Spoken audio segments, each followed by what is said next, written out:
Welcome back to the Rocks Reverend Hart channel. It's Rocks Reverend Hart. So after the last series of videos that was all Q&A, kind of deep personal type questions or whatever, more in theme to this holiday, happy Valentine's kind of thing, I decided to change up the series a little bit for the next set of videos, as I wanted to get into a little bit more of what my next passion is. Something that I'm really deeply involved in, something that I've spent a few more days developing, as far as like building its like live web chats, pages, groups, that sort of thing, which also coincides with my second channel, Van Life Rocks, which is about taking these vans, building them out for RV, camper, stealth type things, and then giving them away to a certain type of audience member, which is what this video has to do with. So one of my big passions in life, something that I seem to be a natural or gifted at, or it's kind of like my calling, and it sounds kind of strange. It's definitely odd and not conventional. I've always been fond of helping others break away from their violent, toxic boyfriends and husbands and stuff like that. I've been doing this all my life since I was a young boy, dealing with my mother and her boyfriends that weren't so kind, to full-blown adult. I've got the skills, I got the talent, I got the strategies and the know-how on how to help people break away from their toxic, violent boyfriends. Now the thing is, it's a very tricky scenario, and it is case-by-case type situation, and for me it's very unconventional strategies that make it work, because as Rocks, I work outside the law. I call it Rocks Law because this isn't something the police or FBI or any special organization has the jurisdiction or the freedom to do. It's not so much vigilante style justice. I'm not going after anybody with weapons or guns or anything like that. Oftentimes these men are just cowards at heart. They're too afraid to lose what they've got, so they react in certain ways. And oftentimes what I do is just my presence alone is enough to help someone break free. This is more in the physical sense of actually me arriving to help break them free, to provide them that escape so they can grab their things, or a few things, and maybe their children or whatever they need. I have had guns pulled on me as a result. I have had weapons pulled on me as a result. But in most cases, I have managed to resolve this without violence. It's usually the guy just kind of needs to have a coming down moment of realization of what's going on. I'll talk with them usually afterwards, depending on, what kind of guy they are, what the situation is. I've had some where I've been able to make friends with the guy and really get down to what's going on, and I actually repaired that relationship. And I think to date he's done really well. He has not done some of the things that caused her to need to break away originally. So on my social media, on my Facebook specifically, I get a lot of women. I see posts about like something, and I have a natural knack for sensing just by their verbiage in some posts that they're in some kind of danger or some kind of threat or some kind of just desire to break away but don't know how. And so that's kind of something I do, is I'll comment and then I'll kind of draw them in into like maybe a private conversation, something like that, in order to get a little bit more information and begin to start the process on how to strategize and escape. Like I said, it's not always conventional. It's not always the right or wrong. It's just about survival. It's about creating that space needed for the moment they can either repair or mend their relationships. In many cases, they don't have any desire to. They just couldn't figure out how to get out. So one thing I like to do is provide strategies on how to do so. And like I said, I use unconventional means, which I will go into further detail in further future videos, or maybe in videos on the rest of this little chain of the series. So some of those strategies and methods are interesting. They're me going above and beyond what anybody should have to do sometimes. Sometimes it's just coaching. Sometimes I just got to coach a person on how to see their situation and how to get out of it. Oftentimes these women or whatever are really stuck in a situation where they just don't see an out. There's no hope. There's no way out for them, when really it's just a mindset and they just need that little support. And sometimes that support comes in the form of muscle.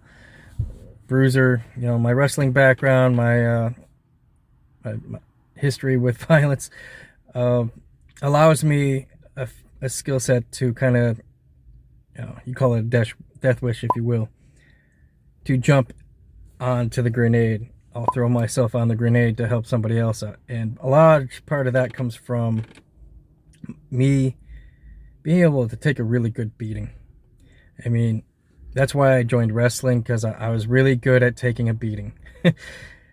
My defense is a million times stronger than my offense. I can take a hit all day long, whether or not I have to deliver. And it's not me bragging or anything like that. It's just I have a kind of a higher tolerance to pain. I have a kind of that death wish kind of thing, where I don't think. I'm more like an attack dog. I will just dive on in and deal with a situation, strategy or no strategy. And that's the more physical sense of it. There's other strategic sense that doesn't always resort to some kind of violent method. Sometimes it's just standing in a doorway and letting the woman and child or whatever make their escape. Sometimes it's tracking a stolen child by the husband or boyfriend or whatever. The father of the child takes the child, runs off across the country, and goes into hiding, and I have to resort to different unconventional methods to draw him out of hiding in order to recover the child. And it can get tricky sometimes, because this is just assuming that the female or the woman is telling the truth, assuming that they're not playing games, assuming that they truly need the help. And that's kind of the art form that comes with it, is knowing how to decipher those who are kind of more about that drama, more about that life, want that kind of attention from the caped crusaders, that sort of thing. And it can be kind of a challenge sometimes to discern who needs the help versus who is just playing some kind of game, looking for a hero, looking to get their toxic guy or whatever riled up, so maybe they can play some head game on him, that sort of thing.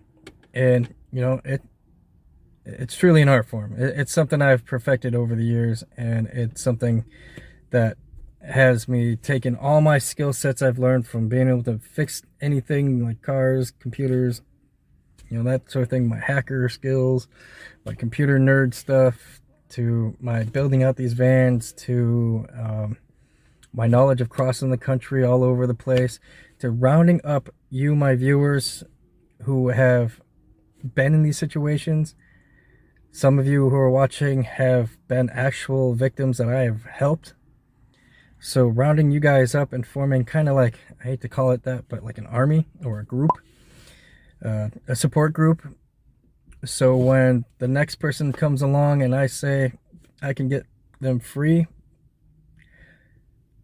I have this army to back me now, which is kind of nice, because now I'm not as mobile as I used to be, but I still like to help people from other places in the country. And if I've previously helped somebody, say, off in New York, and I meet a new person who needs the help and they're living in New York, well, then I have an ally already in New York that maybe As a condition of my helping them, they can see to help me help another person.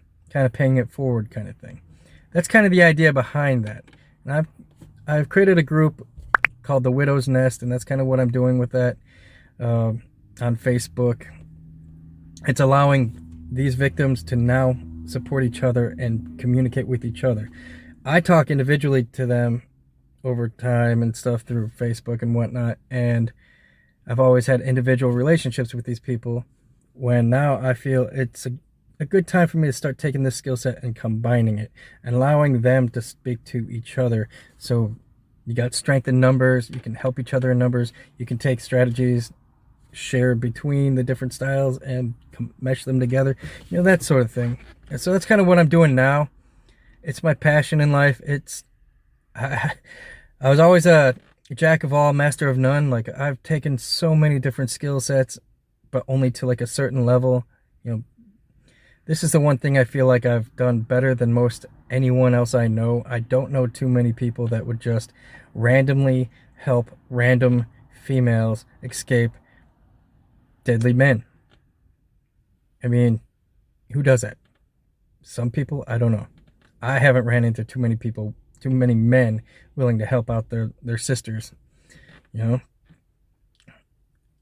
it's just something I like to do. It's something I've been doing my whole life, so it's something I've done. I've always helped the underdog. It's not always violent women or violent men hurting women. Like, growing up in grade school, my best friend was a blind kid who was always getting picked on, to the point he wouldn't even know he's being picked on because he's blind, so he doesn't see all the stuff that's going on behind his back. But picked on to his face, and the things he did see, the things he was about. Now that's fucked up. And my mindset is this pudgy little blind kid is getting picked on by like a handful of people, bullied by a handful of people. He can't even see to defend himself. So me, drop my books, throw my bag down, and just start fucking wailing on as many of these assholes as I can to get their attention off of him and onto me. Do I get my ass kicked sometimes? Hell yeah. Taking on a group of men, or boys at the time, get my ass kicked? Sure. But you know what? I figure I could take a better beating than my poor little blind friend. We grew up best friends as a result. And this behavior's taken me down that pathway with anybody I've ever seen getting picked on, bullied. I'm the anti-bully, and I've called out any assholes out there. I'm willing to take you on. If I cross your path and I see you doing something stupid to somebody out there, and I see it, I witness it firsthand, it's pure attack dog, man. I don't think twice about it. I sick and I hunt and I kick your ass. I'll use my environment. I'll grab whatever I gotta grab and I'll kick your ass, because that's what I do. It's what I do best. Hand-to-hand, street combat, whatever. I'll kick your ass. Leave my friends alone. Leave innocent underdog people alone. People who can't defend themselves. People in wheelchairs getting bullied. Come on, what kind of sick shit is that? Pregnant women, 8 months pregnant women getting bullied by their husbands? What kind of sick shit is that? I'll take their place. I'll take on the haters. And that's what my Hate Stone music project is a lot about. Is I'll take on your hate. I can do it because I can handle it. So that's what I'm doing. My next future set of videos is going to be digging deeper into this topic. Digging deeper into helping others. And that's what it's about. So stay tuned. Hit the like and subscribe if you like what you're about to see, because I'm about to go into a lot further detail on this mission. This is my life path, and this is what I seem to be good at, so I decided that's how I'm defining myself.